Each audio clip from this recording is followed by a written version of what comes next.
Things, Product Design, Development and Implementation, organized by Sri Sant Gajanan Maharaj College of Engineering, Shegaon. Today we have with us Mr. Santosh Sam Koshi. He is a joint director from CDAC Hyderabad. Let me introduce him. Mr. Santosh Sam Koshi, designed as a joint director, has been associated with CDAC Hyderabad since 2005. He completed his postgraduate diploma in embedded system design from CDAC Hyderabad and Bachelor of Engineering in Electronics and Telecommunication Engineering from Pune University. He has rich experience in designing and developing embedded hardware and software for a number of R&D projects at CDAC. His technological interests are Linux system level development and device drivers, real-time operating systems, decision support systems, discrete electronics design, and wireless communications. He is also involved in conducting training courses and technology workshops conducted by CDAC.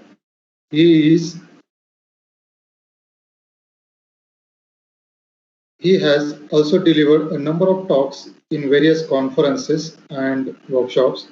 He is keenly interested in the areas of technological interventions in the application domains like agriculture and transportation. He makes an effort to ensure that developments in the lab are field tested and productized. So, with this, I would like to hand over to our today's expert, Mr. Santosh Sam Koshi, sir. Sir, you can start with the session.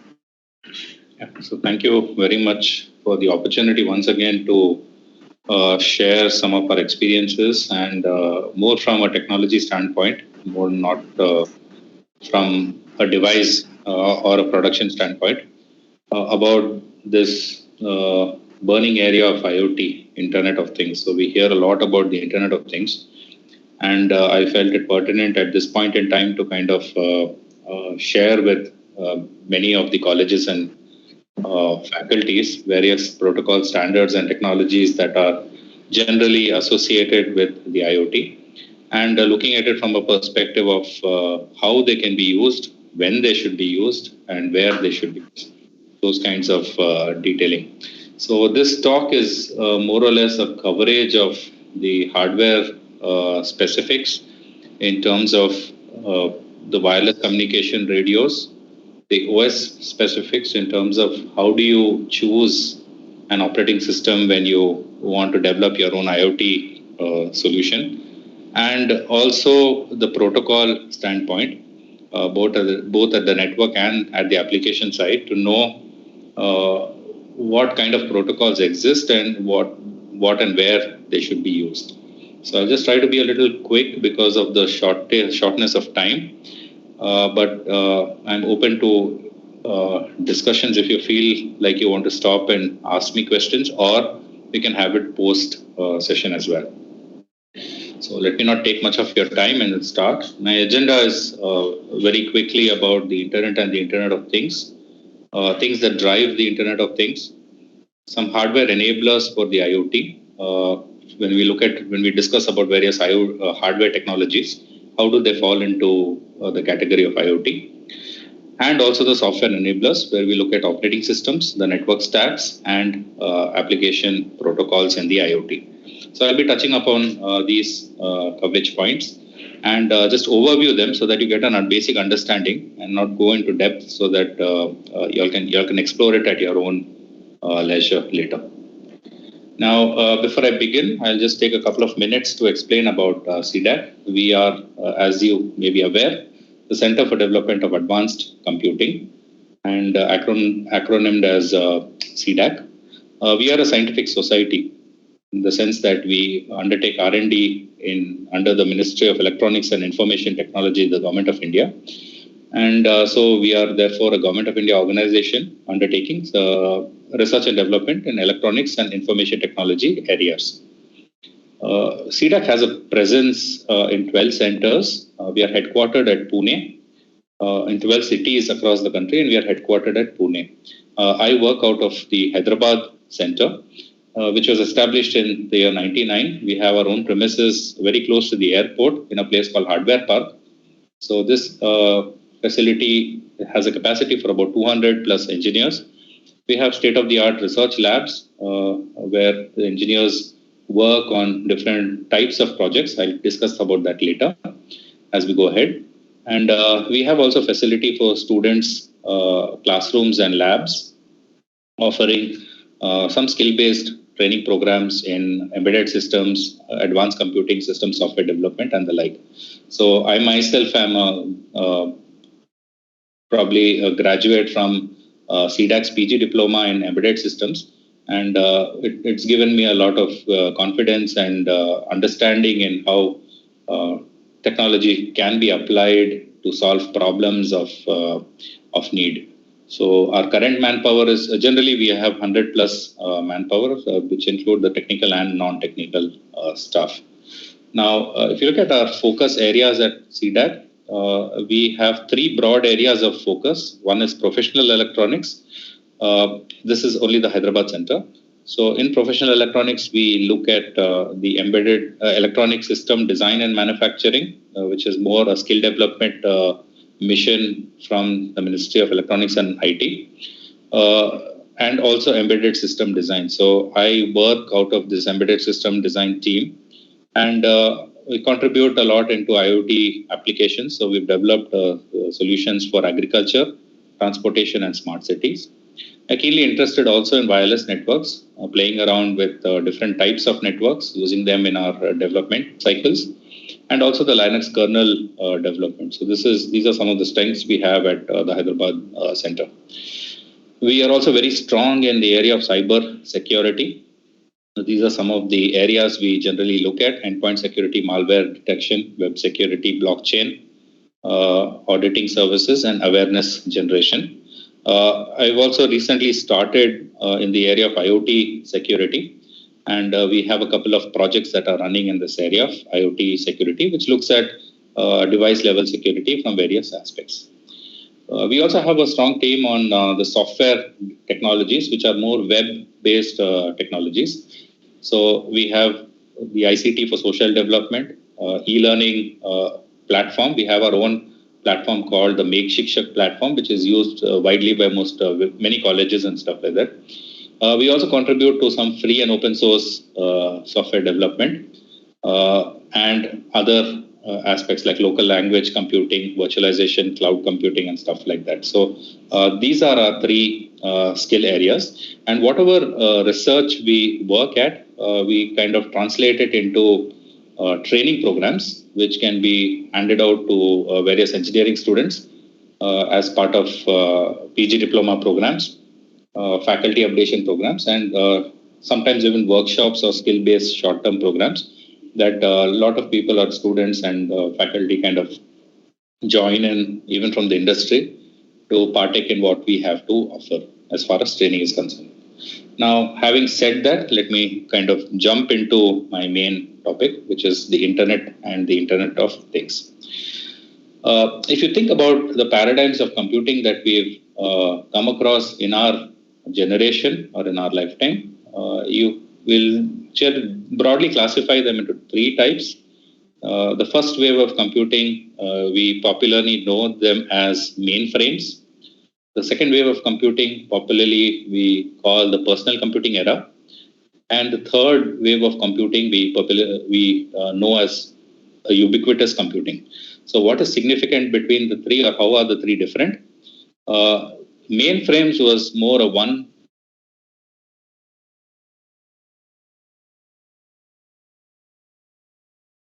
to many kind of users which to log into those computers and perform their jobs, right?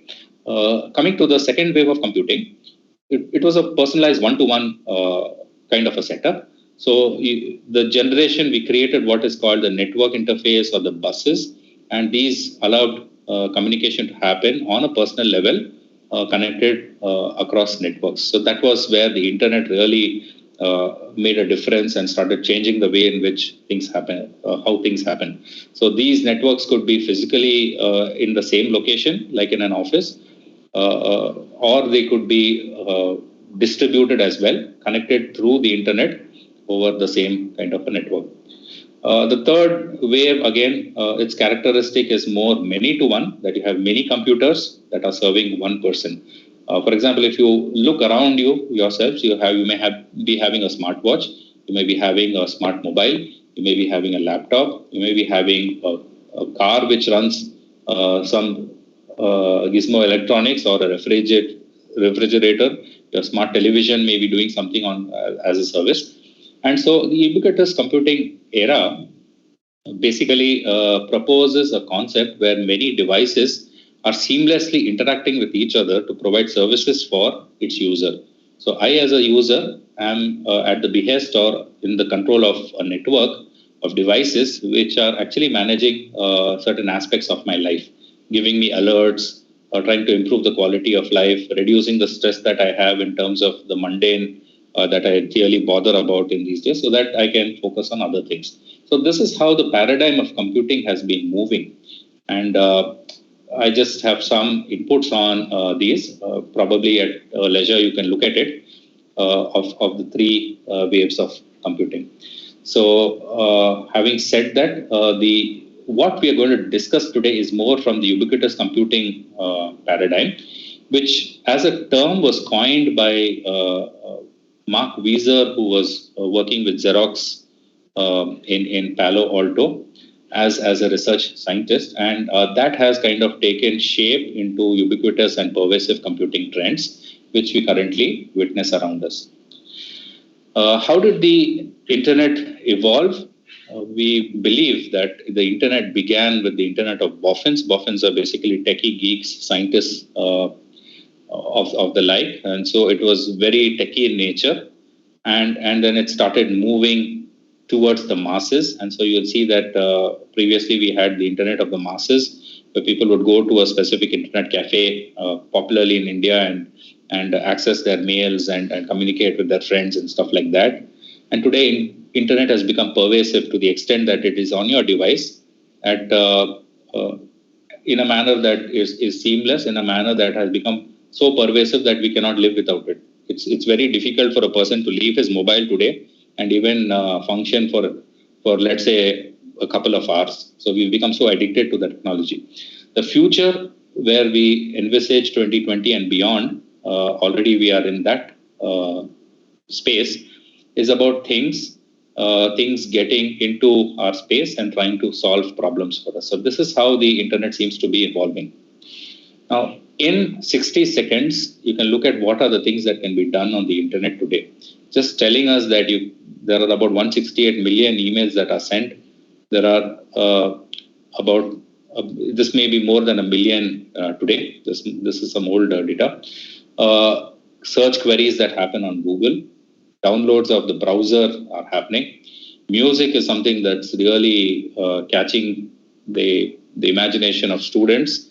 So you have online streaming service that are kind of sending music, not only streaming service, but also you can see that YouTube is also publishing a lot of this information in real time. In fact, because of the COVID, this has only intensified much more, with all the online platforms and the video conferencing systems making it live on the go every time we want it within our reach.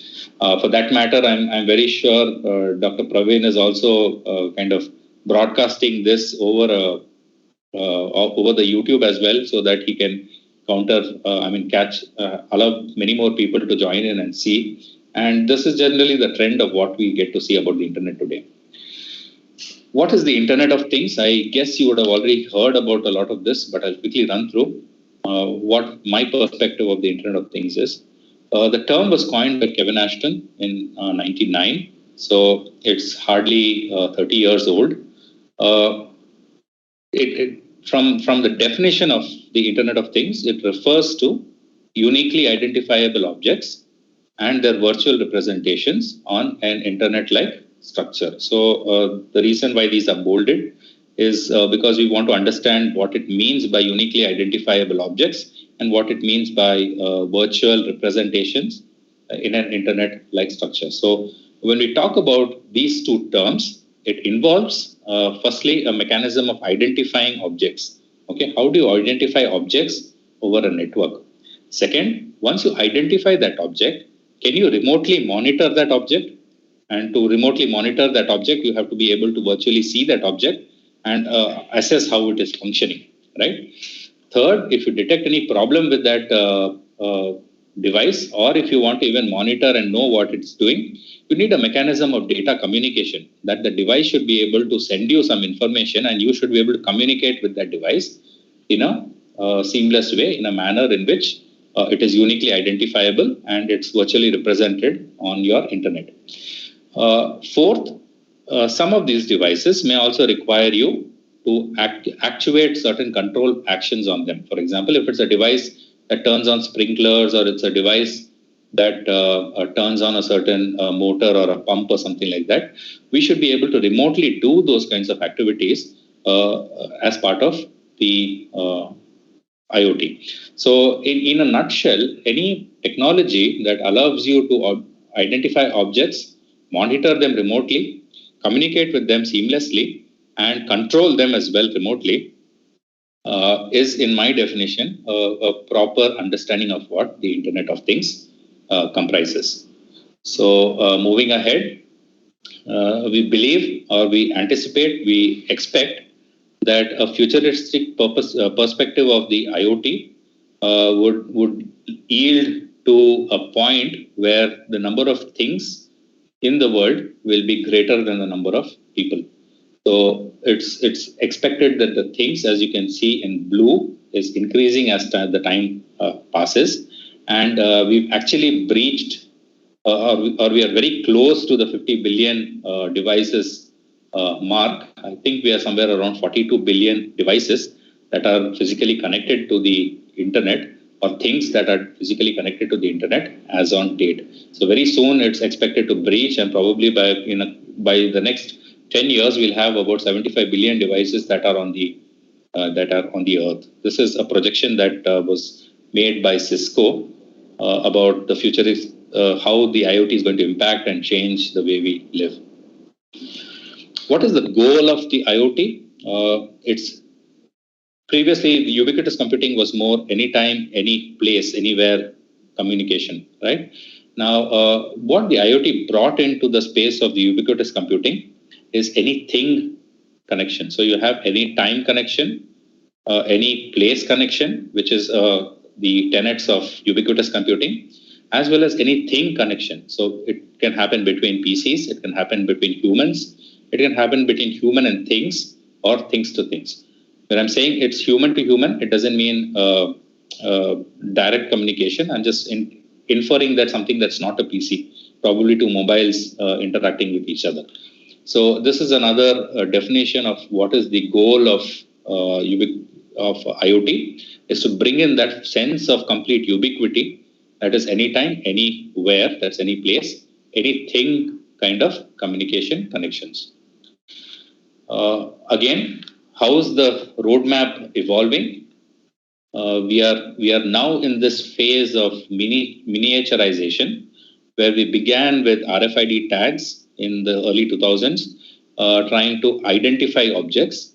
The moment we were able to identify objects, we started kind of communicating with it.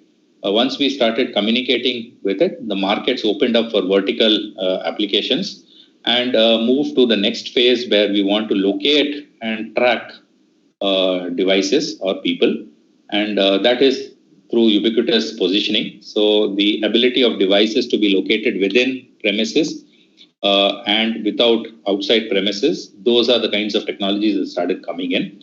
And once all of these started flowing into the device, the next objective was to try to miniaturize the device and make it power efficient, because it has to sustain the vagaries of the environment in which it operates. For example, if you are looking at IoT from an agriculture standpoint, you cannot have the device consuming too much power. You cannot have the device very large, because it will obstruct the farm operations. And you also need the device to best utilize the spectrum so that you get better range and you are able to sustain the network for a long period of time. So we are currently in this phase where we are looking at how technologies can miniaturize and provide power efficient actions and also utilize the spectrum very well. In the future, we believe and we look forward to the physical world web, where software agents and advanced sensor fusion will actually drive the manner in which our operations are run. Operations in the sense our industries are run. So you'll have these software agents that are actually sitting on the device that are sensing various activities, coordinating and giving inputs to us, telling us how best the process workflow or the operation workflow can be stabilized or run to increase the profits for sustenance. Okay, so that's how the technology roadmap seems to be heading as far as the IoT is concerned. How are the IoT systems built, or what is the general building block of the IoT systems? So, from its definition, we can just say that it's a system of network devices which are uniquely identified with capabilities of sensing, actuation, processing, and wireless communication. So it means that it has a section for sensing the data, it has a section for processing the data, it has a section for communicating that data through various types of protocols. And once you communicate that data, you tend to use high-end computing paradigms like cloud computing, big data, and AI/ML kind of services to understand that data and derive inferences that can be used for various kinds of applications, smart applications, and leading to other intelligent services that you can give your users or your citizens of the country based on the work of these devices. So it could lead to smart home kind of applications, smart lighting, smart cars, and stuff like that.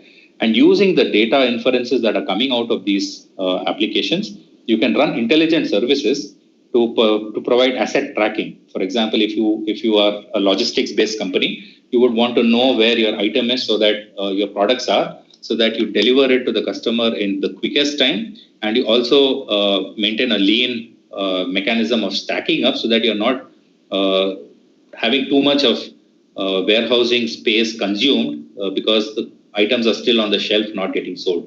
So a lot of intelligent services can be orchestrated based on an outcome of the smart applications that we envisage as the building block of the IoT. From an agriculture standpoint, I'd say in general, a system architecture of an IoT would look like this. You have some IoT nodes that are deployed in the target location, and these nodes will have sensors associated with them, and these sensors perform their respective functions. These nodes allow wireless communication, so you can create networks of them.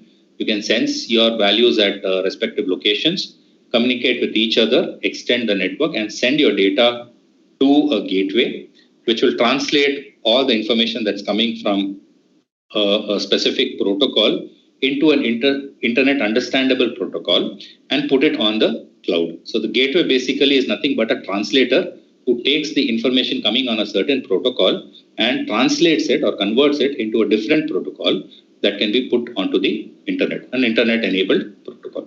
Now, once it comes onto the storage and analysis cloud or a cloud network, you run different kinds of algorithms on it, like decision support algorithms, AI, ML, big data analysis, and stuff like that. And you generate your inferences for your various applications that go to the users who've registered for those services. Or if my interest is in agriculture, I can send out good advisories to the farmer telling him what his field requires currently and how he should reach or meet the needs for a better yield as far as the agriculture is concerned.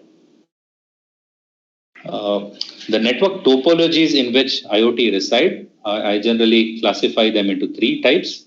You can have a mesh topology. A mesh topology is one in which every node on the IoT is connected to each other. So you can see here that these devices, these circles out here are representative of devices. These devices can talk to each other. All of them are connected to each other, and all of them are connected to a gateway. And the gateway translates the information and sends it to the cloud, which can be then thereafter used by various applications and end users to run their services. So this is a mesh kind of a protocol or a topology that's generally used. The other topology that is very popular nowadays is a star kind of topology. And why do I say it's popular? Is because in a star topology, every device is kind of a standalone entity who talks to the gateway directly. Okay, so only hitch is that he has to be within the range of the gateway. If he's not within the range of the gateway, he'll not be able to communicate with the gateway. But what advantage that does it bring? If I say that the device can connect to the gateway single-handedly, without a network, it means that the device need not be on all the time. So I can put the device into a deep sleep and therefore conserve a lot of power and extend my network for a larger period of time. Because if I want an IoT to be practical, I should ensure that it at least survives on the field for a period of at minimum a year. Because if I buy a device that does not support me for 1 year and requires every frequently for me to change the batteries, the user is not going to be very happy with doing that kind of a function. So practical standpoint, the star network is useful because it allows you to move the device into a low power mode, wake up whenever you need to, and send your data to the gateway and onboard to the cloud. Now, every advantage comes with a disadvantage. And so what is the disadvantage that we see with the star network? It's just that because you cannot interact with other devices, you cannot extend the network beyond the range of the wireless communication standard. So as long as if the wireless communication standard gives you only about 300 meters of range, then all your devices have to be 300 meters in the range of the gateway to which it's communicating. So that is the only problem that we have. But with using the right kind of IoT wireless communication spectrum or protocol, we can extend the range and make sense out of an IoT deployment in a star topology. The third is the standalone architecture, which generally uses a backhaul network like GSM or 4G or 5G. And these nodes are equipped with that kind of a technology to send the data directly to their respective clouds, thereby removing the need of a gateway in that architecture as well. So as we go ahead, you'll understand and see some of these aspects in the IoT system architecture. Now, what considerations should you make during the development of an IoT system? What are the things you have to think about before you develop your IoT system? One thing is about the power consumption. So because what is the power that this device or the architecture itself is going to consume? Because there can be multiple types of devices. There can be end nodes which have sensors and actuators on them, and there can be gateways. So how do these devices interact on the network, and how much power do they consume will define what that network can actually do. Thereafter, you'll have to look at the power consumption from the standpoint of what kind of a system and network architecture it supports. If it's a star network, I mentioned you can put the device into a deep sleep and therefore conserve power.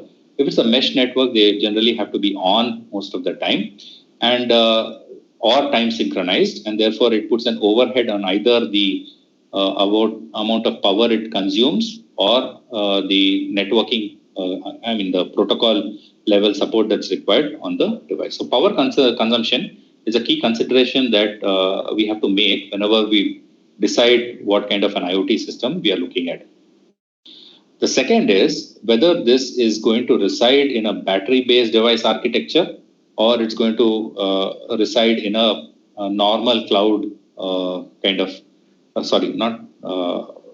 mains powered architecture. So if it's a battery-based device architecture, as I previously mentioned, the technology has to be practical in nature. Okay, if it's solely on battery-based architectures, because if, for example, if you say that I'm going to have a smart water meter, and that water meter requires the battery to be changed every 3 months, I am very sure most of the users will not be willing to buy such a system. But at the same time, if you say the battery can last or sustain for a period of 1 year, then there are at least chances that people will look at considering a smart water meter as part of their home infrastructures. So from that standpoint, we will have to ensure that the technology has long battery life. On the other side, if you say that the device is for a smart energy meter or something like that, then it's okay because you know that you can derive the mains power to power on the device, and so power or the battery life does not become a problem. Wherever possible, it's also important to look at the aspect of energy harvesting through alternate mechanisms like say solar energy, wind energy, so that you can develop a sustainable model for field related operations. Third is about standalone operations. Whenever you design your IoT, it should be in such a way that nobody has to go to the field to manually do something about it. For example, if you want to change the firmware of your device, let us say you identified a bug. Now, how will you?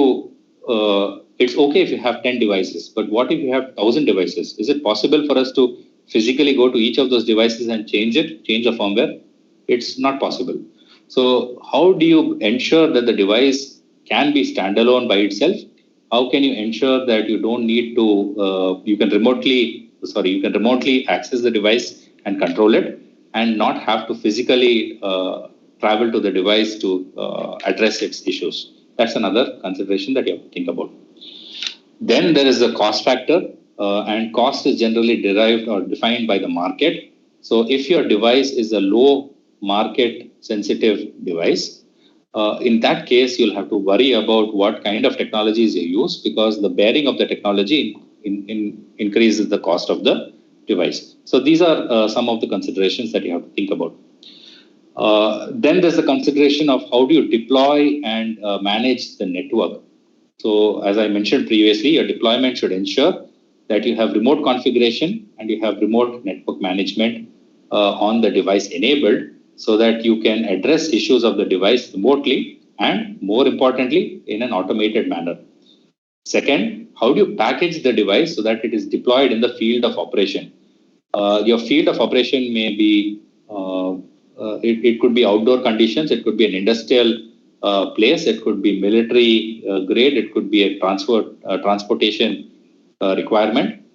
And so based on this, how do you package your device according to the standards that adhere to that specific application domain? So that's another consideration you need to know about. Again, the cost of the deployment should not be very high. If your device is costing 5,000 rupees, and if your deployment cost is costing 20,000 rupees, that's not expected, or that's too high for you. Or what I'm trying to say is, if your device is costing 5,000 rupees, you should make it in such a way that the person who purchases it can deploy it by himself without having to send an engineer physically to the place for deployment. So that's something we have to think about as far as the device consideration is concerned. And the ease of deployment, obviously, where it's very simple it's like a bulb, a smart bulb. You just buy it from the shelf, put it in your house, and it starts working like any ordinary bulb. So that should be the ease of deployment with which an IoT system should be developed. Then you also have to consider the coverage area. How much area does this cover as far as its sensing is concerned? That's a critical aspect, because if you want too much of fine-grained sensing, if you say a farmer has to deploy 100 sensors, he's never going to buy the technology because it is cost prohibitive to him in the first place. So those aspects of the coverage area also have to be factored in, sometimes with a loss in accuracy as well. So you can lose a little bit of accuracy for the sake of meeting the coverage area requirements. Finally, this technology should also have a support for large number of deployment scenarios. That is, IoT generally envisages more than 10,000 devices. Okay, so when you say it's IoT, it's small powered and easy to use and stuff like that. It should also be scalable, in the sense you should be able to put about 1,000 or 10,000 devices easily without the network having to go kaput because of not having the bandwidth support or stuff like that. So you have to think about all these considerations if you are wanting to make a successful IoT system as far as a product is concerned.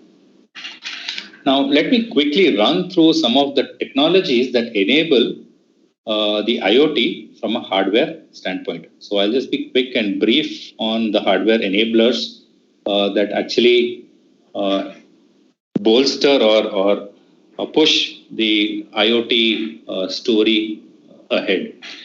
So if we talk about the enablers, what are the various aspects of the technology space that are seeding the growth of or the spread of the IoT technology? That's what we are trying to look at. So the first is in terms of micro electromechanical sensors, what we popularly know as the MEMS technologies. Now, what are MEMS? It's like taking a sensor and putting it within an IC. Okay, so the nature of the sensor is it's both electromechanical. So there's an electrical component through which you can integrate it with a electrical system, therefore making it quick to respond. And there's a mechanical aspect to it, which also ensures that certain physical parameters that you need to sense are sensed using this MEMS technology. So what does the MEMS technology bring to the seeding of the IoT enablement? It brings in greater accuracy. It brings in easier integration with existing systems. Third, it is dependent on standard interfaces. That is how the processor communicates with the MEMS sensors is through standard protocols or standard communication interfaces, making it easy to develop system software and keep it standardized and portable. These are also becoming digital sensors, so that's interesting. These reduce the cost because once the MEMS technology is standardized, the IC is ready for a MEMS sensor. You can replicate and make it mass produced, thereby reducing the cost. And more importantly, the size of the technology also reduces. So the miniaturization aspect of your entire system gets smaller and smaller, making it very compact and reliable as far as the technology is concerned. Second, we see a drastic evolution in the microcontroller itself. So previously, if 10 years back, probably the number of microcontrollers were very few. Secondly, the microcontrollers did not have full functional capability. Today, however, we are moving towards a paradigm of SoC and SiP. SoC is system on chip, and SiP is system in package. So you have different kinds of technologies, sensors and analog and digital technologies, all being built into one footprint onto which the various functionalities are existing. So you can have multifunctional controllers where they provide different kinds of functionality like analog functionality, digital functionality, general purpose I/O, wireless communication functionality, and those kinds of functions on the device. These are also ultra low power consuming. So the latest of processors from the Cortex, the ARM Cortex M series, is quite ultra low power, and the controller itself does not consume or can be put into certain sleep states that allow you to use a normal AA battery to run almost up to a year. These have good memory and flash, RAM and flash spaces. So you can write better code and have many more variables and functions implemented in your firmware. These are moving towards SoC developments.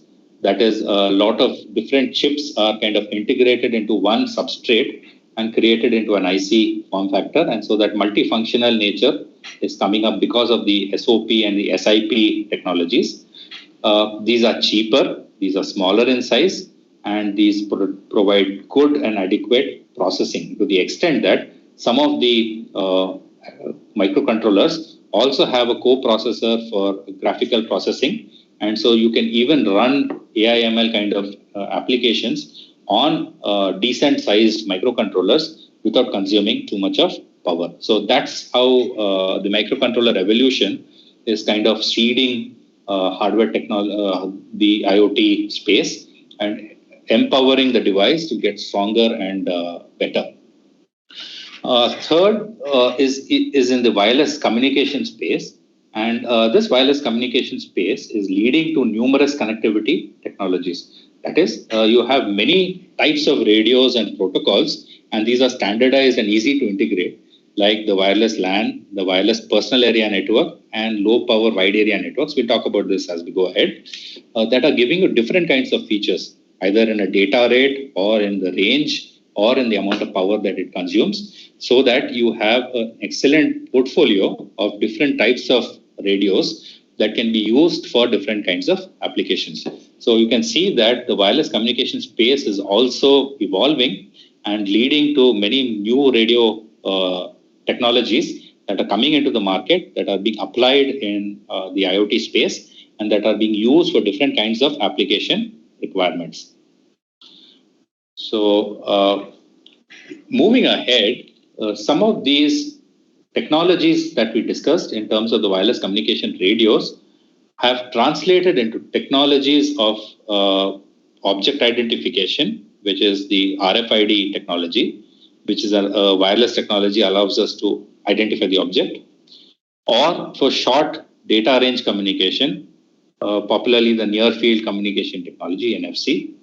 We see this technology on the mobile phones, or even a concept called the wireless sensor networks, which is for remote monitoring and data access. So whatever we defined as the tenets of IoT, as in object identification, data communication, remote monitoring, and actuation, these are fulfilled by these kinds of application technologies like RFID, near field communication, and wireless sensor networks. So when we talk about wireless sensor networks, basically we are looking at three aspects: the sensing and actuation of the technology that it brings in, the mechanism to process the sensing data and the actuation data or remote data, and a mechanism to wirelessly communicate out of the device. So in a nutshell, the enablers for IoT technology are in the physical hardware in terms of the sensors from MEMS, the microcontroller evaluation from the processing perspective, and the wireless communication radios that are seeding and allowing the technology to take shape and to mature. Now let's quickly look at each of these technologies. RFID is again under a technology standard called automatic identification and data capture. It uses electromagnetic fields to identify everyday objects through what we call as tags or labels. For example, when I enter my office, I have a proximity card in my hand, which is enabled with RFID. And so that tag or label has an ID which is connected to my name and my employee ID. So the moment I take it to the reader or the endpoint, it detects me, it powers me, detects me, and reads the data from my device to mark my attendance.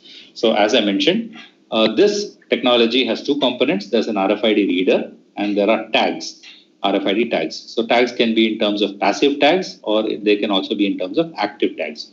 Now passive tags basically do not have power by themselves. They use the electromagnetic field that the reader generates to power up themselves and just simply send basic information about the identification details on a small microcontroller that's stored within. The active tags, on the other hand, have a battery, and so they have continuous transponding and beacon facility to be communicated from longer distances and be able to transmit the data to larger distances. So this is how it basically works. You have these transponders that come into the range of your RFID reader with an antenna. The antenna or the RFID reader will send out some energy in the form of electromagnetic pulse. It energizes the transponder. The transponder now wakes up with this energy that it receives, stores this energy that it receives, and uses it to communicate its data to the RFID reader, who will then give it to a PC that analyzes that data and marks various applications like attendance or even detection of a cloth in a mall or something like that as it passes the checkpoint. The RFID application standard operates out of various types of frequencies. So this just kind of summarizes the standards that are associated with the frequency bands, the range, the speed, and the standards that are associated where these applications can be used. So I won't get into the detail of this because it will require its own lecture. RFID, for example, now comes in various form factors, is used in a lot of cases, applications. In fact, even the Easy Pass or the toll collection system that we have on our cars right now are RFID tags that you stick up on your dashboard, on a windscreen, and is detected at the toll gate to open to a boom barrier and allow you to pass through.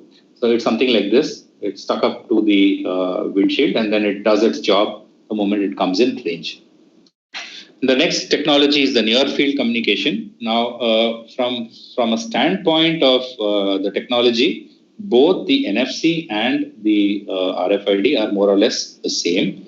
In fact, RFID is more an application technology, while the underlying implementation of the RFID can be done through a NFC based technology as well. So the objective, however, is a little different. The RFID is used for object identification. That's it. Okay.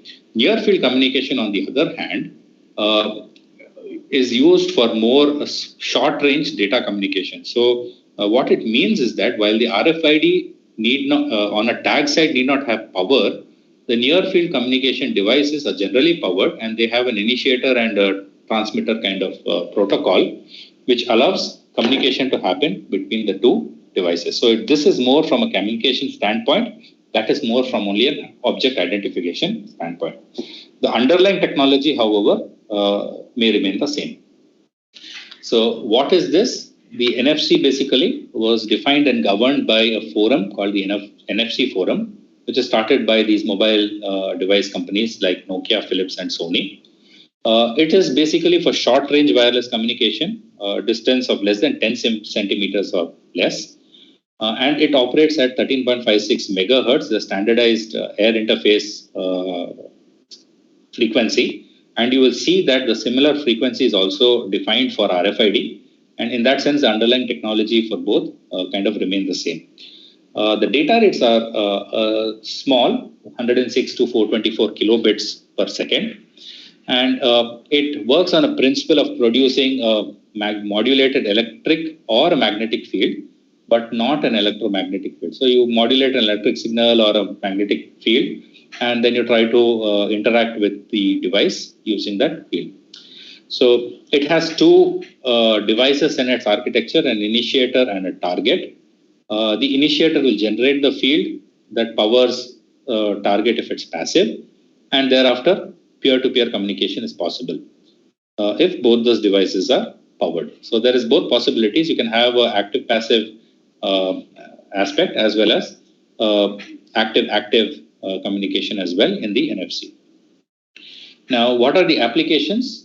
Contactless transactions, bootstrapping alternate communications, and data exchange. So what I mean by bootstrapping alternate communications is the NFC can become a mechanism to start a third communication, which is a little more long range. So you can use NFC to detect and to initiate a communication between two mobiles.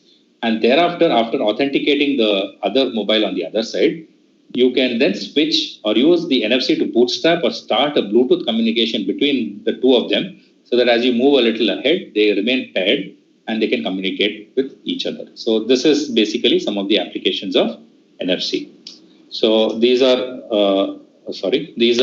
some of the various applications like remote control, where you can operate other devices. You can have a NFC wallet, so you can make payments from your mobile and your payment point of sale device using NFC.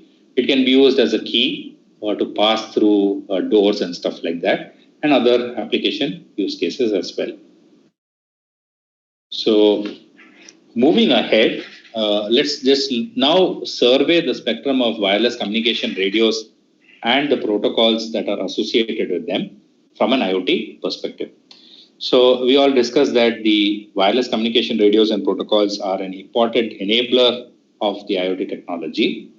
And secondly, there are an overwhelming number of connectivity options today, which is enabling the IoT to be used in various kinds of application domain and serve various kinds of requirements for different kinds of domains. Popularly, we are aware of the Wi-Fi technology, which is a wireless local area network WLAN technology. It operates on a standard which is defined by IEEE as 802.11, and you have sub spectra in this A, B, G, and N, which have different protocols and different standards. The second is wireless personal area networks. So the wireless personal area networks basically encompass protocols like Bluetooth Low Energy and Low Rate Wireless Personal Area Networks, LR WAN, WPANs. And this is defined by a standard called 802.15.x. I'll just talk about it as we go ahead. They are called personal area networks, and wireless personal area networks are the wireless extension of those networks. So popularly, we are aware of 15.1, which is known as Bluetooth or Bluetooth Low Energy, and 15.4, where many people use the term ZigBee to relate to 15.4. But in general, the IEEE only provides the MAC and the PHY, and so 15.4 is an enabler in that sense for the ZigBee to operate on. We'll talk about that as we move ahead. An interesting set of protocols right now that are coming up in the IoT space are generally called, go by the name, low power wide area networks. And these are more for a wider WAN kind of application, which is also low power in nature. Generally, we think that the greater the range, the more the power it will consume. While that is true, there is also the third element to the whole wireless spectrum, which is the data rates. So based on the kind of modulation you use, you can reduce the data rates to ensure that the power is conserved or lesser power is consumed, while the range is also increased.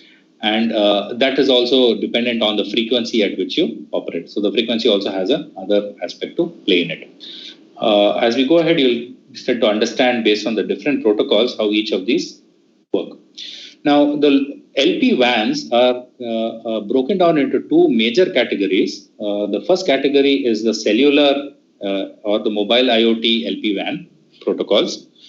So these are low power wide area networks, which are popularly implemented through two technologies called LTE Cat-M or the NB IoT. I'll just have a couple of slides on that. I can explain it to you as we go, as we move on. And the non-cellular alternatives. So these are non-mobile phone type of, non-mobile radio type of devices. Popularly, they come under by the names of LoRa, Sigfox, Weightless, and RPMS. So we'll discuss a little bit in detail about this as one of the wireless communication enablers for IoT. Now, the 802.15.x is, as I mentioned earlier, it's a wireless personal area network. And this was fundamentally started from the perspective of developing a computer network that could be used for communicating between various computerized type of devices, right? For example, in your office space itself, today you have a wireless mouse, you have a wireless keyboard, you have a PC, you have a printer, you probably have another set of suites like a telephone and stuff like that in your workspace. The erstwhile technology or the previous technology that we had was all wired. So what did that mean? You needed many more interfaces on your PC. And secondly, every interface had to be wired or connected through a physical wire with the system. Now, therefore, we needed a technology for cable replacement to reduce the number of wires while maintaining the reliability of the wired communication, and also ensuring that all these devices can talk over a wireless interface, thereby reducing the number of standard interfaces on your device. So now, when these, with this kind of a mindset, the concept of wireless personal area networks was conceived, that we should have a personal area network for computer kind of system where the communication can be wireless and it's not very long range. Okay. Now, therefore, the IEEE came up with a standard which is documented in the working group 802, with task forces 15.1 to 10. So 802.15 is basically the working group that takes care of the wireless personal area network. And under that, there were task forces 15.1, 2 to 10, which specified different types of application use cases for the wireless personal area network. For example, 15.1 is related to Bluetooth, which we popularly use in our mobile phones. And this was a technology that was specified as a single hop Piconet based technology to have data rates supporting about 1 Mbps, 2 Mbps, and the latest is about 24 Mbps in operating in a 2.4 gigahertz frequency hopping spectrum, right? So at the same time, you had 15.3, which also provided high rate personal area networking from 11 to 55 Mbps, which was like an alternate to the 802.11 Wi-Fi wireless standard. Then you also had the 15.4, which is called the low rate wireless personal area network, which has data rates of about 250 kbps, low power, low complexity, a high-end Mac. So all these other protocols are basically different kinds of requirements from the personal area network space. 15.6 is for body area networks, which we know from a perspective of the healthcare consumer devices. 15.7 is more from visible light communication spectrum on the personal area network. And there are other mesh networking protocols, key management protocols for security, routing protocols and stuff that are specified in the 15.x family. So having said that, let's start looking at some of these technologies. 15.1 is Bluetooth Smart, or it's called Bluetooth Low Energy. Initially, it was called Bluetooth, and then they migrated it to Bluetooth Smart. Defined by a Bluetooth special interest group, and it has about four standards of the specification. Bluetooth 4.0 is the latest standard, which is called the Bluetooth Smart. It operates at the 2.4 gigahertz spectrum with 40 channels divided into 2 megahertz per channel. Its data rate is up to 1 Mbps with a maximum transmit power of 10 milliwatt. The range less than 100 meters, and packet sizes from 27 to 8 to 27 bytes. It uses frequency hopping spectrum. So because it uses frequency hopping spectrum, the channel it's very difficult to detect or to break this channel unless you sync with the frequency hopping pattern. And this is not compatible. The Bluetooth Low Energy is not compatible with the classic implementation of Bluetooth, which was divided into about 80 channels of operation. So it's not directly compatible. And so generally what chip manufacturers do, whoever are providing Bluetooth Smart, will also incorporate on the same die of your IC both the Bluetooth Classic and the Bluetooth Smart radios, so that there can be a translation between the protocols as such. Its network is called a Piconet, and if you extend the Piconet together, you can create what we call a scatternet. So a Piconet is something like this. There is one master in a Piconet, and there are 7 slaves that can actively talk with the master at any given point of time. And there can be about 255 slaves that are temporary slaves or slaves that are remembered by the master but not in active communication. So this basically is a Piconet. Every Piconet has one master and multiple slaves. You can have you can create a scatter net by using multiple Piconets connecting to each other through intermediate devices. So, for example, in this kind of a network, this device. Hello. Yes. Yeah, sir. Somebody has raised a hand. Yeah. Somebody from the participant has raised the hand. Yeah. Would Please ask the you question. like to ask some question?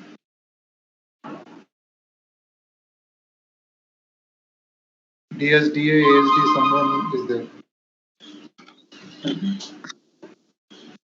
Otherwise, please, those who would like to ask the question in the meanwhile, they can raise their hand so that I can uh, switch on their mic from myself. I think wrongly the participant may have raised their. I presume it may have Yes. happened. So can I continue? Yes, sir. Please continue, sir.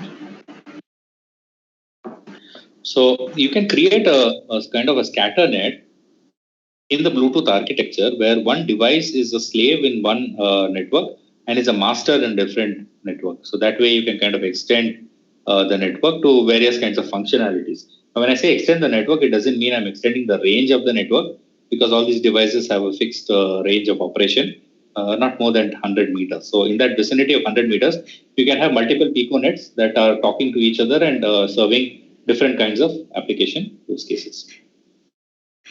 We are all aware of the Bluetooth BLE kind of application. So we see a lot of mobile devices kind of using the Bluetooth application. And for that matter, my laptop is interacting with a conference speaker right now over the Bluetooth protocol, allowing me to speak into the speaker and communicate it to you over the Bluetooth protocol. So that is something that is also interesting from the Bluetooth standpoint or the IoT kind of standpoint.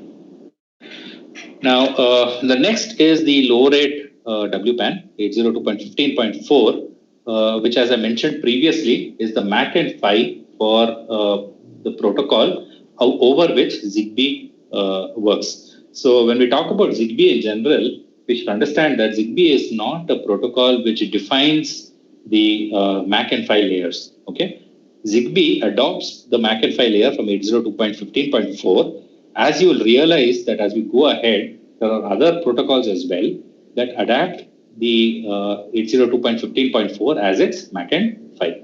So ZigBee basically is a network layer and it works over the 802.15.4 MAC and PHY protocol specified by IEEE. Now, what does 802.15.4 give us?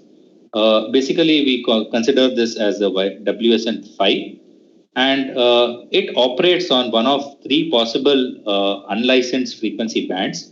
So, if you look at Europe, it operates in this frequency band of sub-gigahertz, 868 to 868.6, and it allows one communication channel to be existing.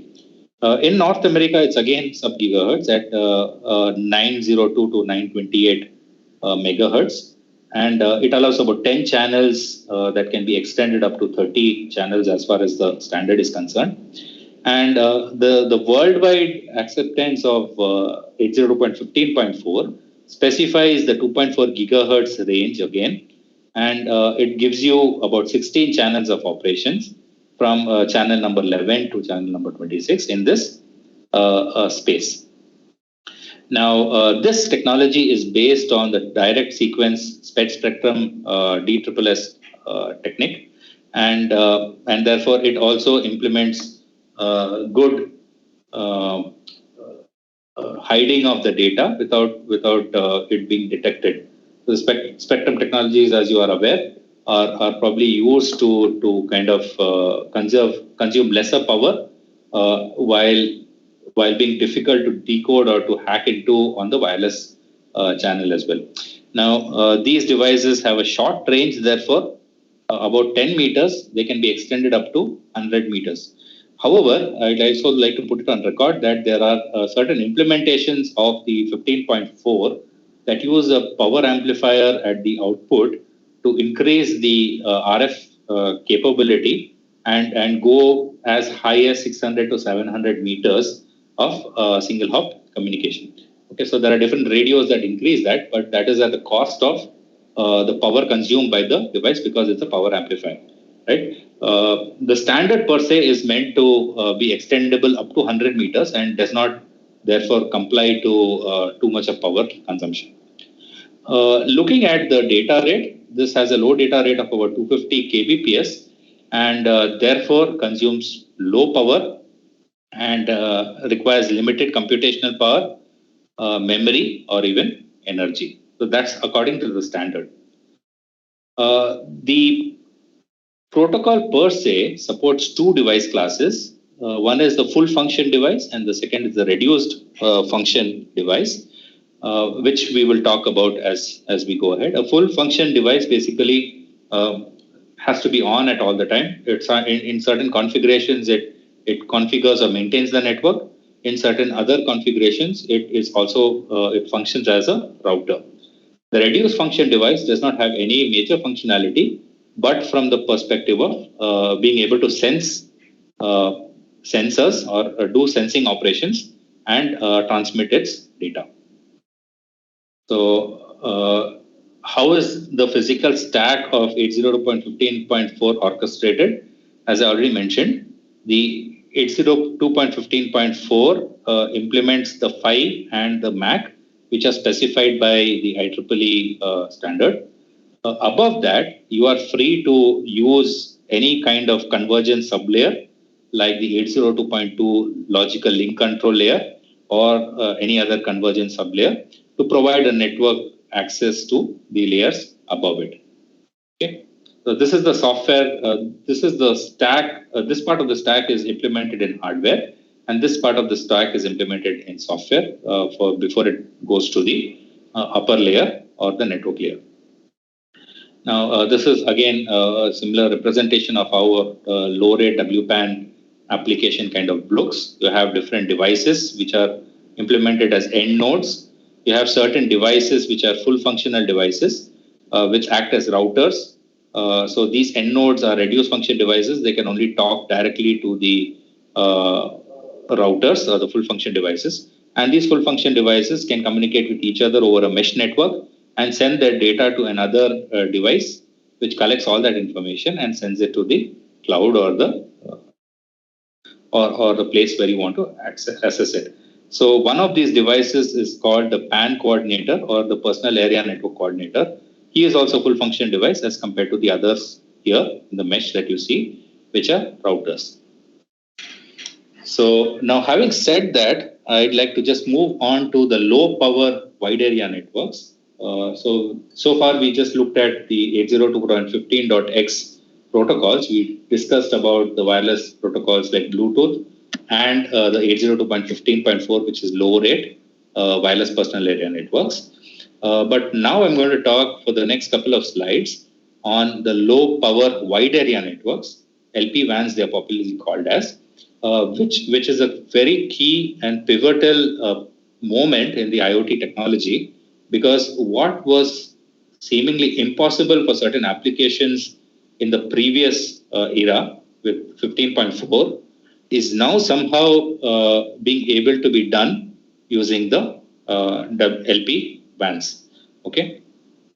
So to start off with, LPWAN is acronymed for low power wide area networks. This does not fall under any specific standard. There is no one unifying standard for LPWANs. And so different people have different kinds of implementation for the LPWAN technology. So as I already mentioned, it encompasses various implementations and various protocols. So some of the popular implementation and protocols are LoRa, Weightless, NB-IoT, LTE-M, and Sigfox, to name a few. There are others as well that keep coming up every frequently and bringing certain pros and cons as far as the wireless communication is concerned. What are the characteristics of a general low power wide area network? First of all, it's low power. So it should be able to operate on small, inexpensive batteries for longer durations of time. So as I previously said, the practicality of an IoT is dependent on how easily the user is going to adopt it or how it's going to make the user's life simpler. If I make a smart water meter such that I need non-standard batteries, that is a lithium-ion battery that I fabricate by myself or through a certain company of a certain form factor, it will create a problem for me that if my device does not operate very frequently, if my device does not be very low powered, it will consume the battery quickly, and the user is not able to replace that battery simply because only I have that customized specific battery. So this kind of a technology, if it has to be successful, should operate on the standard batteries that you get in your market. It could be a 9-volt cell. It could be a normal lithium-ion cell that you find for your mobile phone, or it should be a battery that adheres to AA, AAA standards with a certain requirement of power. So one is that this technology should be a low power and operable over long durations. Long durations should generally span more than 6 months and preferably beyond a year. Second, it should also have wide range, so at least 2 kilometers in urban settings. Because if you tell somebody that in every 100 meters I need a gateway, the cost of the technology is going to become very high because it's not scalable, right? It's very difficult to purchase. So you need a wide range technology which is provided by the low LP WAN range. Now, the moment we say something like this, there is generally a trade-off. You cannot get everything, the best of all the worlds for free, right? So you have to pay a cost for that. And this implies, when you're looking at low power and wide range, it implies you have to sacrifice on the data rate. It means you cannot send too much of data every frequently. So what does this mean? Because of low data rates, you can send only limited amount of data and limited duration of time. Okay, and because I can reduce the data rate, I will be able to conserve more power and increase my range based on the kind of frequency I operate at. Okay, so having said all of this, from an IoT standpoint, it is interesting because you don't need to send too much of data from an IoT, and therefore all the three categories are kind of solving the problems that IoT generally brings up. So where is LPWAN kind of useful? It's useful in dense locations like smart cities or buildings. It's useful where you want long-term remote monitoring, low power consuming technology devices. Okay, so this is about the low power wide area networks that we generally come across in the latest literature survey of IoT. Now, these LPWANs are categorized into two families. One is technology that is dependent on the cellular or the mobile networks, and the second, the technology that is independent or is separate from the cellular or mobile networks. So the cellular or mobile IoT technologies implement two standards. One is called LTE-M. So you are aware that LTE is basically a 4G intervention. It's called long-term evolution with a perspective of increasing the data rate and the availability and communication aspects of the 4G technology, increasing the bandwidth of the technology per se. So the IoT aspect of the cellular or mobile technology has one standard called LTE-M, which is LTE for machines, or it's also popularly called as LTE Cat M1 or LTE-M, which is specified by the 3GPP standard. So this long-term evolution for machines is based on the 4G technology. It's a low-power wireless area technology that is an extension to cellular networks to support IoT kind of application use cases. Now, this was published by 3GPP and it's released in release 13 of its specification. And as you may be aware, 3GPP basically is the body which monitors or manages the cellular communication standards. And so they come out with different specifications. Currently, we are in release 17 of 3GPP, and release 15 onwards is basically the 5G technologies for 3GPP. So release 13 was part of the 4G standard. And in the 4G standard, there was a space created for IoT, which is called LTE-M. Okay. Now, what does LTE-M specify as the goals for the IoT? The first goal is that it should provide this technology should provide about 5 to 10 years of battery life if you are using a 5 watt-hour battery. So most of our mobile phones are 4 watt-hour, 4 ampere-hour, and this is talking about a 5 watt-hour kind of battery, even lower. And with that kind of a battery, you should have 5 to 10 years of battery life. Now, from a practical standpoint, you know that there is no battery today that lasts more than 3 years. Within 3 years, the chemistry itself dies out. But this is an aggressive protocol or a standard which says that if you have tomorrow batteries that are able to last for 5 to 10 years, the technology should still be operational on that battery. The second goal is that its cost should be less than $10, which is very comparable to GPRS 2.5G technology. It should have a link budget of greater than 156 dB decibel. What do you mean by link budget? Is the amount of deterioration that your signal can undergo as it traverses the spectrum so as to be successfully received at the receiver. What it means is the receiver of this technology should be capable of receiving as low as minus 156 dB of signal strength and still be able to understand what the data is. Now, if you have a radio that can do something like that, you can extend the range to a large distance because attenuation on the spectrum will reduce the signal strength to a point where the radio is still able to access it.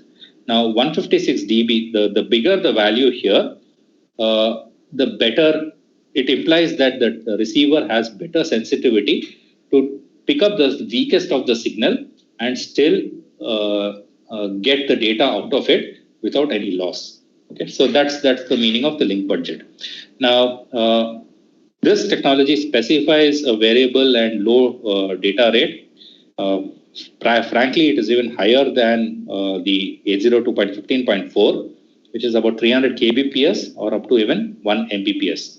Its bandwidth is about 1.4 megahertz, and it can reuse all the base stations of LTE that are currently existing. The communication latency, because of its low data rates, is about 100 to 200 milliseconds, which is quite good. And it will support both voice and data transactions. It's deployable in mobile environments with both full and half duplex communication.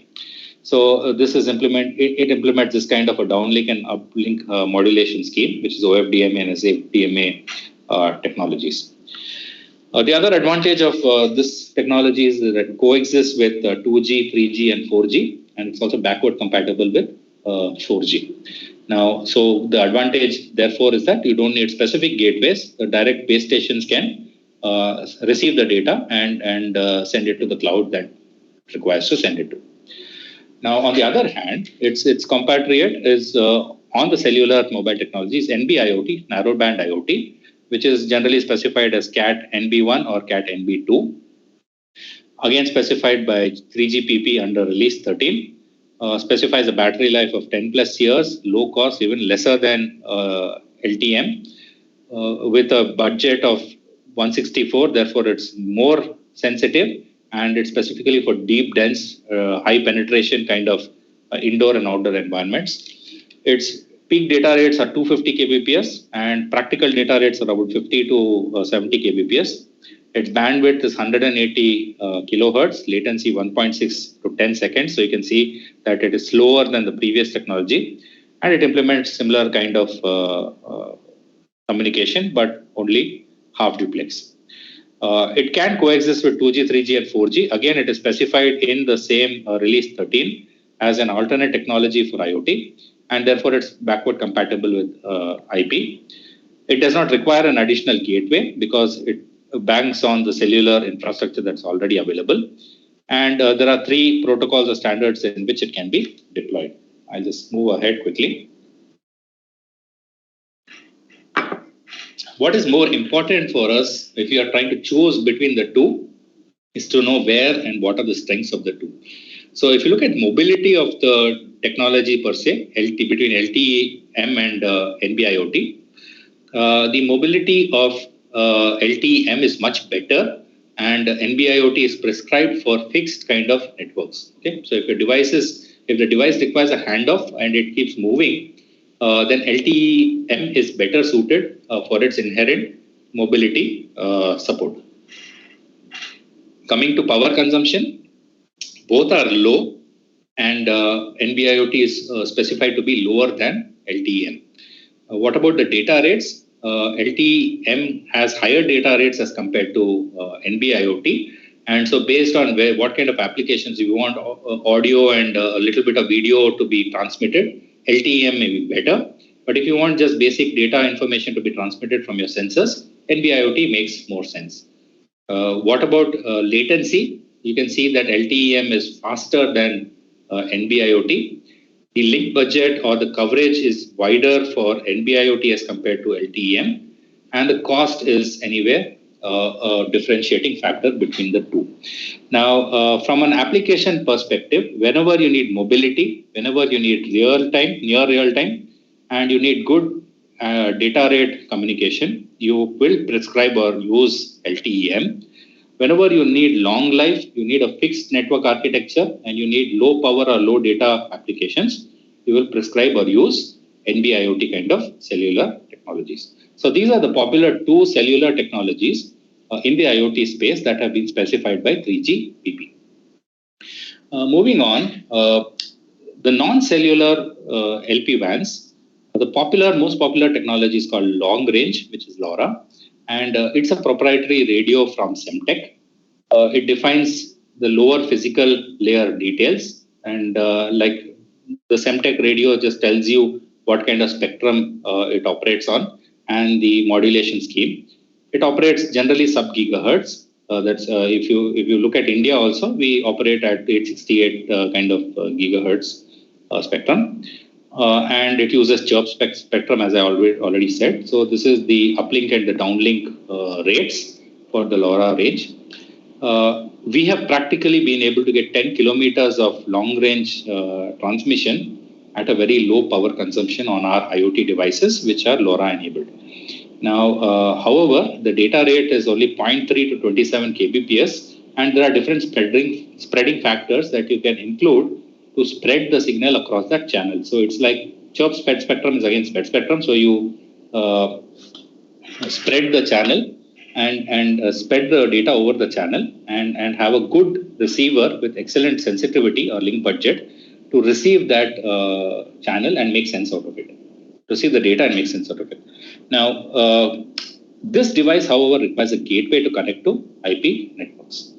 A couple of other protocols are Sigfox. I just won't talk much about this because it's a proprietary radio, again operating in 868 megahertz, and it gives you 100 bits per second kind of data rate, operating at very low speeds of 100 hertz, and very less amount of data can be transmitted. However, if you look at the literature of Sigfox, they say that the entire Spain and the European continent requires only 4 or 5 of these Sigfox gateways to receive data from all the devices. So it has very excellent, very high range of communication, but the data rates are significantly smaller. So again, this is a simple star kind of communication where your devices access the Sigfox base station and send their data to the cloud. Now, in a comparison or in conclusion of the LPWAN technologies, from the proprietary nature to the open nature, you will realize that the 3GPP is more a closed standard, which implements the NB-IoT, LTE, CAT-M, and CAT0, CAT1. CAT0, CAT1 are the earlier interventions for CAT-M. So that's a proprietary nature of technology. You have Sigfox, which basically is again proprietary. And I just discussed about it. And there are other protocols like RPMA and StarF, which are run by companies like Ingenu and Silver Spring. So these are again LPWAN technology countries.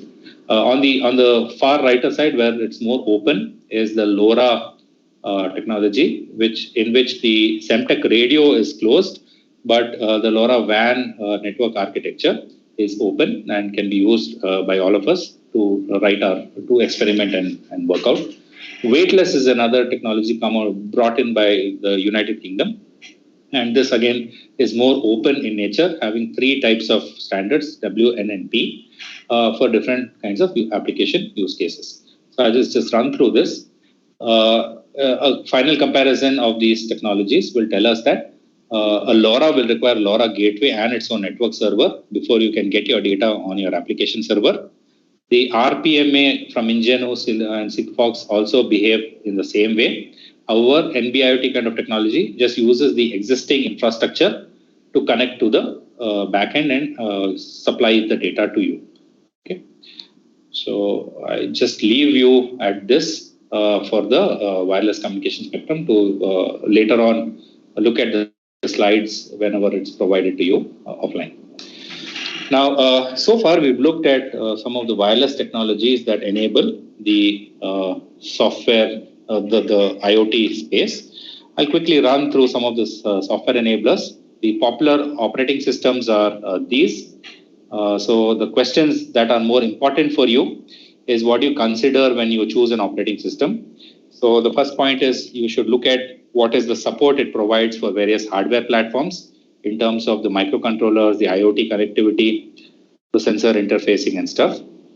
If you think about what support it has for networking stacks, are the networking stacks integrated and easily integrable in your device? What is the memory overhead of this OS? How much does the OS itself consume in terms of RAM and ROM? What is the language of development? Is it C, traditional C, or it's a different variant of C, which requires its own compiler? Or is it higher end language? That's also important to know. Is it open source or proprietary? Or is it commercially available or it's commercially free?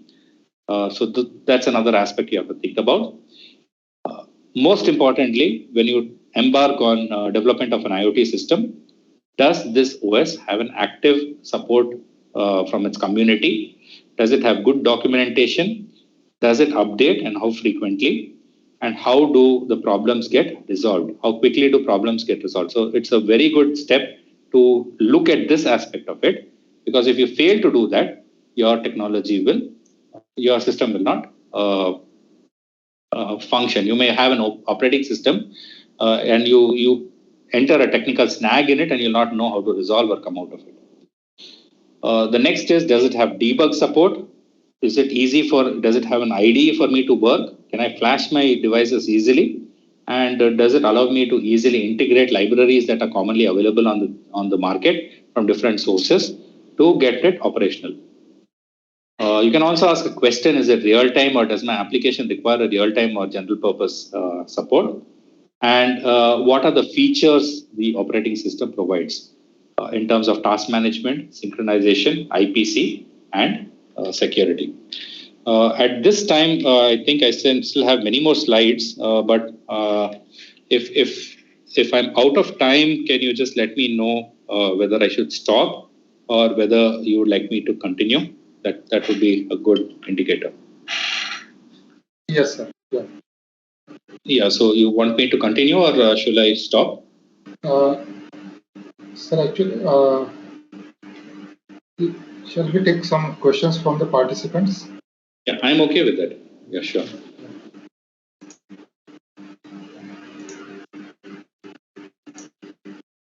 Dear participants, I have given rights to you to unmute yourself. If you have any doubts, you please raise your hands. You please raise your hands so that, Yes, Urmila Patel, ma'am. Yeah.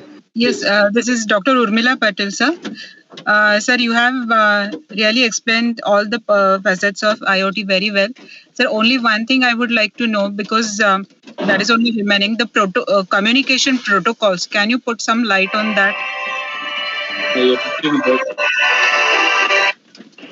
talking about the communication protocols from the software perspective? Yes, yes, sir. Okay, actually I have a set of slides beyond this, but I just stopped because of the want of time. I talk about ZigBee, I talk about LoRa, WAN. And Yeah, sir, from the point of view of the various architectures of IoT. yes. Yeah. So.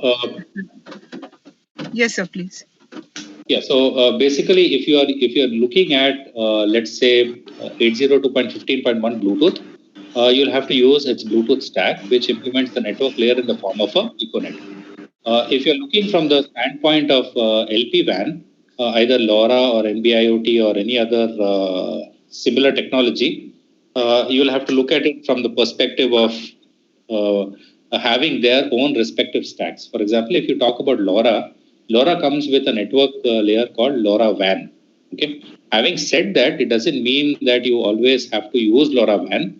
Rather, you can even write your own network layer using the interfaces or APIs that the LoRa protocol itself provides. So there are some implementations that do that as well. Coming to the 802.15.4, there are three types of network architectures that work over 15.4. One is ZigBee, which is more PAN coordinated full function, reduced function device architecture. So it has its own mesh networking protocol, or it has its own routing protocol called AODV, ad hoc on-demand distance vector routing, and it implements the mechanisms for various functions of devices like the endpoint device, the router, or the full function and coordinator to cooperate.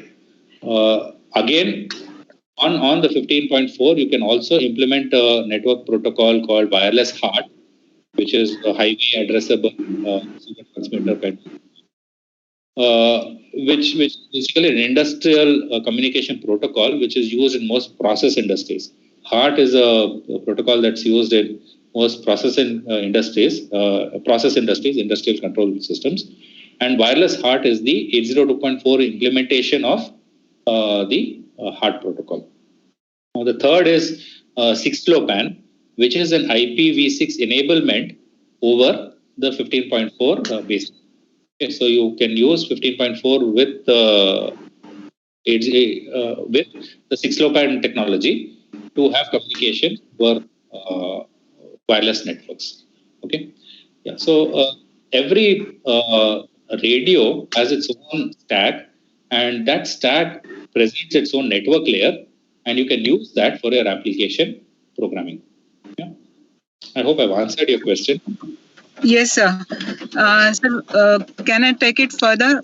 The same line. Sir, how when we start from the physical layer or start from the lower layer protocols, and when we are choosing the upper layer protocols, how we can make sure, or how do we can make the comparison and say from where we are getting the better performance?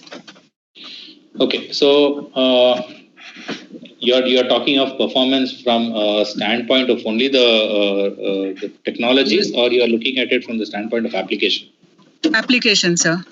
No. Then if you're looking from it from the perspective of application, you'll have to start top down, because every application has a unique set of requirements. For example, if you talk about agriculture as an application and you want to put an IoT node in a farm, okay, if you take a technology, let's say Wi-Fi based device, okay, you obviously know that it cannot sustain the power requirements of the field, because in the field you are not going to get any power supply or a battery that can run for a year on the field, right?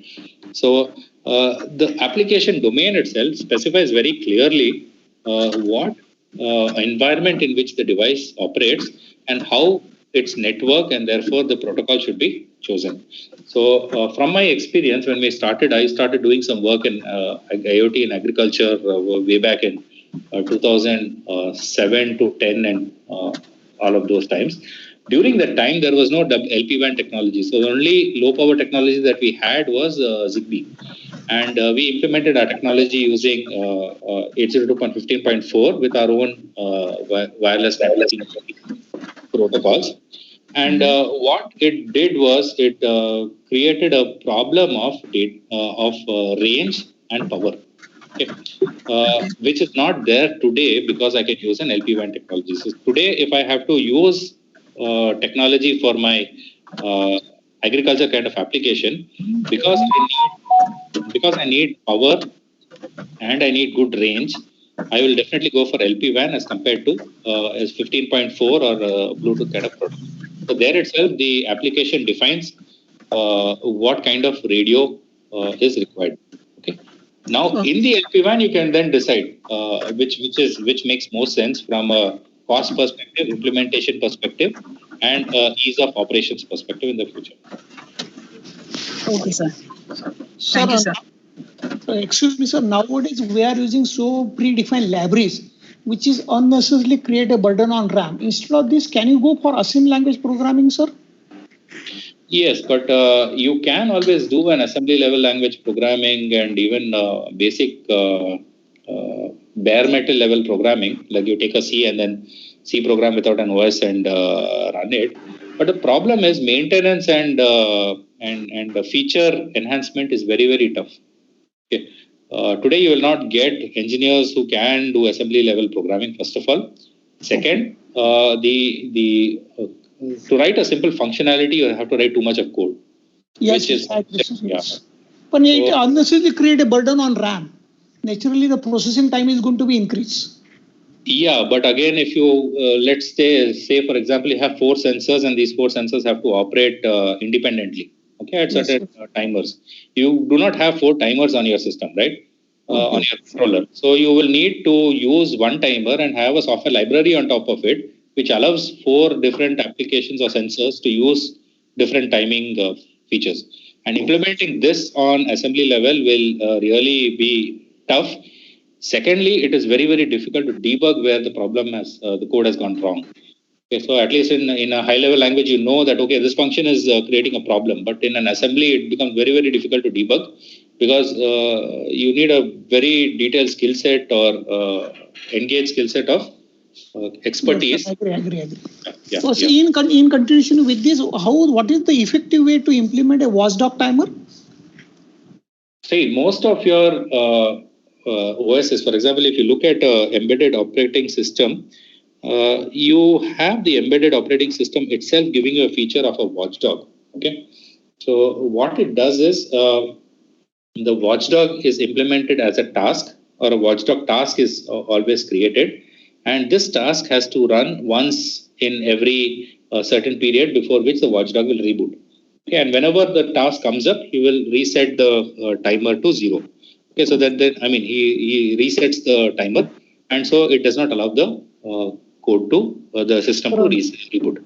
Yeah. Thank you, sir. Thank you very much, sir.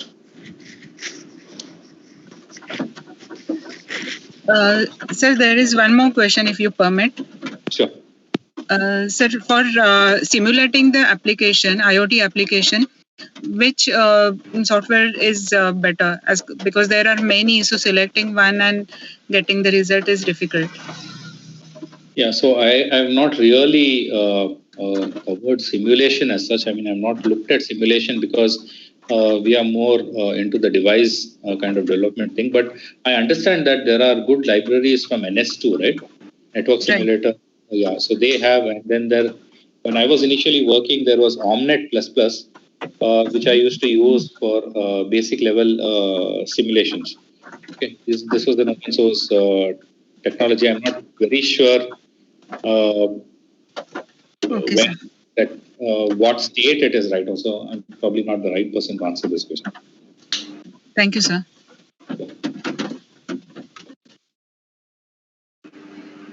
Okay, any other participant would like to ask the question?